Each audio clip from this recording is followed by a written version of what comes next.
चुनाव से जुड़ी हुई यूपी सरकार का बड़ा फैसला सामने आया है। तो आरक्षण के लिए आयोग गठित किया जाएगा। ट्रिपल टेस्ट के आधार पर आरक्षण मिलेगा।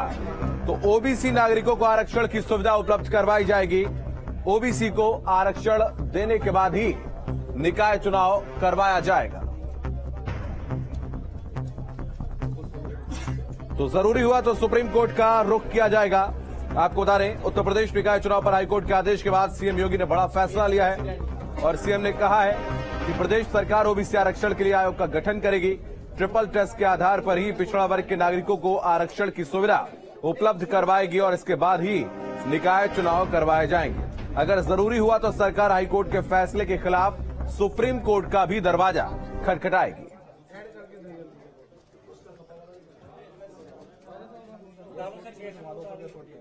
राज्य सरकार का सूचना है कि माननीय उच्च न्यायालय के निर्देशानुसार आयोग गठित करके ट्रिपल टेस्ट की जो प्रक्रिया है उसे पूर्ण करके हम ओबीसी को आरक्षण देने के बाद ही हम चुनाव कराएंगे और उसके बाद जो चुनावी प्रक्रिया है उसको हम करेंगे। हम इसके कानूनी पहलुओं को और भी हम गंभीरता से गहराई से अध्ययन कर रहे हैं और अगर आवश्यक होगा तो हम सुप्रीम कोर्ट भी जाएंगे। तो निकाय चुनाव में ओबीसी आरक्षण को लेकर अब राजनीति लगातार गर्माती चली जा रही है। उप मुख्यमंत्री केशव प्रसाद मौर्य की प्रतिक्रिया भी सामने आई है। क्या कुछ कहा, सुनाते हैं आपको। उत्तर प्रदेश के उप मुख्यमंत्री केशव प्रसाद मौर्य जी हैं, उनसे बात करते हैं। हाईकोर्ट के एक फैसले ने राजनीतिक तापमान को काफी यूपी में बढ़ा दिया है। नगरीय निकाय के आरक्षण को लेकर जो कोर्ट ने कहा है, सरकार किस हद तक उसे सहमत है या असहमत है? देखिए, माननीय न्यायालय के आदेश से सहमत और असहमत होने के बारे में सरकार के नाते मैं बोलूं यह कहीं मर्यादित नहीं है, लेकिन माननीय न्यायालय का जो भी आदेश आया है उसका विस्तृत अध्ययन करने का काम जारी है। सरकार उच्च स्तर पर बैठक करेगी और बैठक करके जो भी निर्णय होगा अधिकृत रूप से उससे आपको सबको अवगत कराने का काम किया जाएगा। लेकिन एक बात मैं जरूर स्पष्ट करूंगा कि हम अन्य पिछड़ा वर्ग को जो आरक्षण है वह शून्य अवस्था में चुनाव कराने के पक्षधर नहीं है। हम तो चूंकि लोकतंत्र में हर 5 वर्ष में चुनाव होता है, हम समय से चुनाव कराने के पक्षधर थे।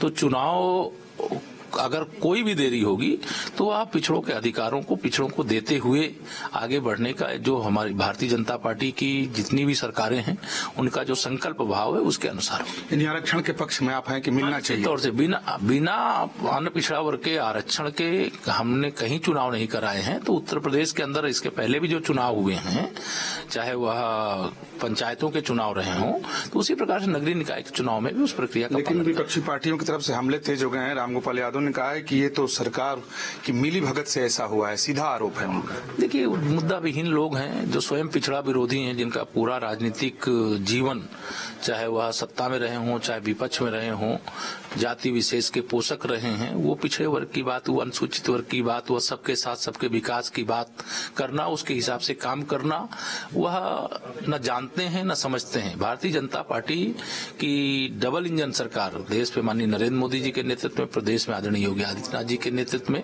हमारी सरकार सभी वर्गों के हितों की रक्षा करेगी, सम्मान करेगी। और नगरीय निकाय चुनाव में भी मैंने स्पष्ट किया है कि हमें जो भी प्रक्रिया अपनानी पड़ेगी हम परामर्श के पश्चात वो अपनाएंगे, लेकिन अन्य पिछड़ा वर्ग को बिना आरक्षण दिए हम नगरीय निकाय चुनाव कराने के पक्ष में नहीं है। आपके कुछ सहयोगी दल भी कह रहे हैं कि वो लोग सुप्रीम कोर्ट जाएंगे इसके जाने की जरूरत होगी। मैंने कहा विधि विशेषज्ञों से परामर्श के बाद अगर माननीय उच्च न्यायालय का जो आदेश है उसमें सरकार के स्तर पर कोई व्यवस्था करने का होगा तो हम उसके स्तर पर व्यवस्था करेंगे, लेकिन अगर नहीं होगा तब सरकार भी जाएगी अगर जरूरत पड़ेगी। लेकिन हम अन्य पिछड़ा वर्ग के साथ अन्याय तो न किए हैं न होने पाएगा, यह जरूर हम स्पष्ट करना चाहते हैं। और विपक्ष जो राजनीति कर रही कुछ घंटे के लिए, उनकी राजनीति की हवा कुछ घंटे बाद। अंतिम सवाल की विपक्ष की बात आपने की तो विपक्ष ने कहा है कि जितने ओबीसी लीडर बीजेपी के हैं उनके मुंह पे तो अब ताले लग गए हैं, 60% लोगों के हक को मार दिया गया। मैं खुलेआम बोल रहा हूं और खुलेआम बोला हूं और पूरा पिछड़ा वर्ग भारतीय जनता पार्टी के साथ खड़ा था, खड़ा है और खड़ा रहेगा। और पिछड़ा वर्ग ही क्या, अनुसूचित वर्ग हो चाहे सामान्य वर्ग हो चाहे मातृशक्ति हो, सभी क्षेत्रों में भारतीय जनता पार्टी का डंका बज रहा है और आगे भी बजेगा। मैंने कहा विपक्ष को कुछ देर के लिए जरूर उनको सरकार के ऊपर कोई आरोप लगाने का मौका मिल गया होगा, लेकिन उस मौके के लिए भी अगर कोई जिम्मेदार है तो समाजवादी पार्टी के नेता और उनके रिश्तेदार ही जिम्मेदार हैं, वह भी सामने लाएंगे। बहुत धन्यवाद बात करने के लिए। वीडियो जर्नलिस्ट संदीप के साथ विकास चंद्र, न्यूज स्टेट, दिल्ली। तो ओबीसी आरक्षण को लेकर अखिलेश यादव का भी बड़ा बयान सामने आया है। आरक्षण को बचाने के लिए सुप्रीम कोर्ट जाएगी समाजवादी पार्टी।